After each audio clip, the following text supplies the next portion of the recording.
A fog began to drift towards the Darlene house, an old, abandoned Victorian home with a lot of history. It had garnered quite the reputation as being the most haunted place on earth. People say that those who go in never come back out. Frank lit a cigarette, studying the exterior of the house. I don't see any ghosts or goblins in the windows, he thought. He proceeded up an old worn pathway, then paused at the front door. The handle had been broken off. Not willing to let this deter him, he threw all of his weight into the door. The old wooden door cracked and came off its hinges. Frank entered the Darlene house. Once inside, Frank was astonished by how well kept the home appeared. Not a single speck of dust. The fog began to creep in through the open doorway.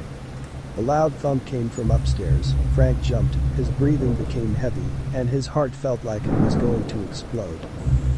He got his phone out from his pocket, turned the flashlight on, and made his way up the steps. They creaked with each step as he made his ascent. "Hello, is anyone there?" Frank shouted, his voice trembling. He got no reply, just a deafening silence. Upon reaching the top of the stairs, his ears picked up another sound. Someone was crying in the room to his left. "Are you all right in there? Do you need help?" Frank shouted through the door. The door was locked. "Can you unlock the door? I want to help." The crying stopped, and everything went quiet. "Okay, I'm going to kick the door in," Frank said, then kicked the door in with one hard kick. But there was nobody in the room, just a wardrobe and a single stained bed. "Is anyone in here?" Frank asked, trying to hide his fear. The voice came from within the wardrobe. "I'm here," the voice said.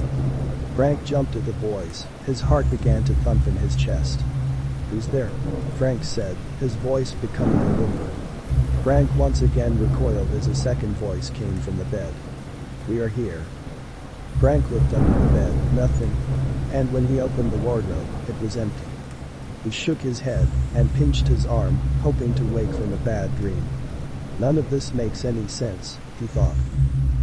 "You shouldn't have entered the Darlene house. This place is evil," the voice from the wardrobe said.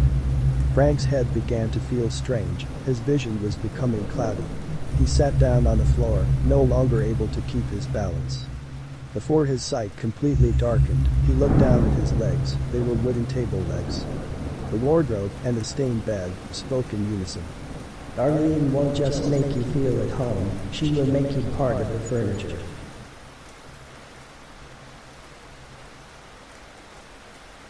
Please subscribe, or old Darlene will come for you.